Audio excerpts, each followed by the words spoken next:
Rain hammered the narrow alley, turning the uneven cobblestones into a treacherous, dark mirror. Every step required focus. Barnaby navigated the flooded path, his paws sinking into the freezing, oily water that pooled in the depressions of the stone. The wind roared between the brick walls, carrying the sharp scent of wet trash and stagnant runoff. He moved with deliberate caution, head low, tail lashing to maintain balance against the sudden gusts that threatened to knock him off course. The downpour was relentless, a constant, deafening static that drowned out the city beyond the alley mouth. Then, the rhythm of the storm shifted. Beneath the roar of the rain, a high-pitched, thin cry cut through the air. It was sharp, rhythmic, and desperate. Barnaby froze mid-stride, one paw hovering inches above a puddle. He did not move. The cry came again, weaker this time, pulling his attention toward a cluster of trash bags wedged deep in the shadows. Barnaby crept forward, his belly fur brushing against the cold, grit-covered stone. He moved in short, silent bursts, pausing to let the rain mask his approach. The stench of rotting waste grew stronger, a heavy, cloying scent that clung to his damp fur. He circled a stack of leaking trash bags, his eyes fixed on a sodden, collapsed cardboard box wedged tightly between the bags and the brick wall. The rhythmic crying intensified, vibrating against the wet surface of the container. Barnaby stopped. He reached out with a single paw, tapping the cardboard. It yielded with a soft, squelching sound.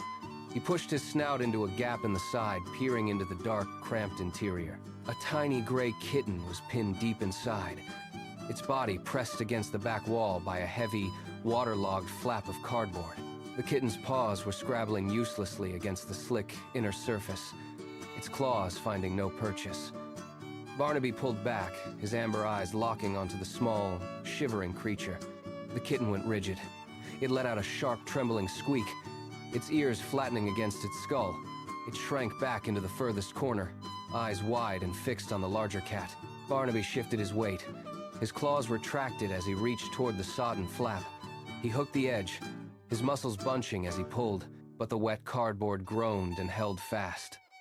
He tried again, bracing his hind legs against the slick, uneven pavement. The grit beneath his pads offered little traction, yet he dug in, his back arching with the effort. He gave a sharp, calculated tug. The material tore, but only a small strip came away, leaving the kitten still pinned.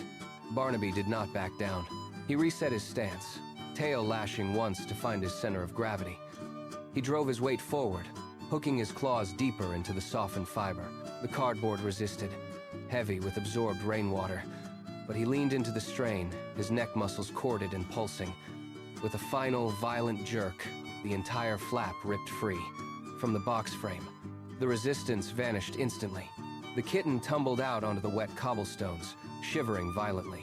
Barnaby stood over the small creature, his breathing heavy and rhythmic, watching as the kitten scrambled to find its footing on the slick ground. Barnaby did not hesitate. He moved closer, pressing his warm, dry flank against the kitten's trembling body. The kitten was a mass of damp, shivering fur, its limbs twitching with the lingering shock of the entrapment.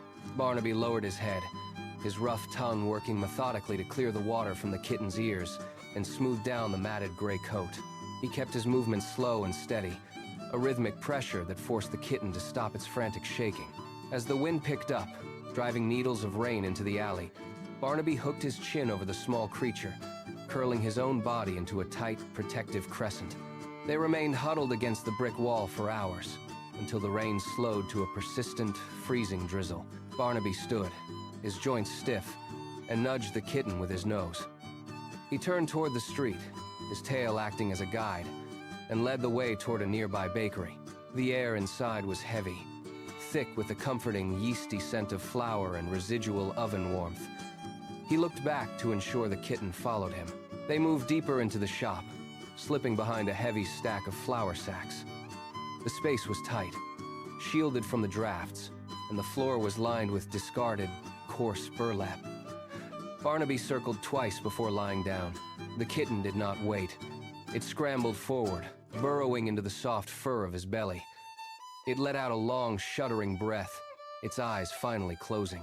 The kitten pushed its head into the crook of Barnaby's neck, nuzzling deep into the thick coat. A single street lamp outside cast a steady, golden glow through the window, illuminating the quiet corner. Barnaby rested his chin on the kitten's head, his steady breathing syncing with the smaller cat. The tension of the alley dissolved into the warmth of the room. Their movements ceased entirely. In the stillness of the bakery, the two cats drifted into a deep, unbroken sleep, safe at last.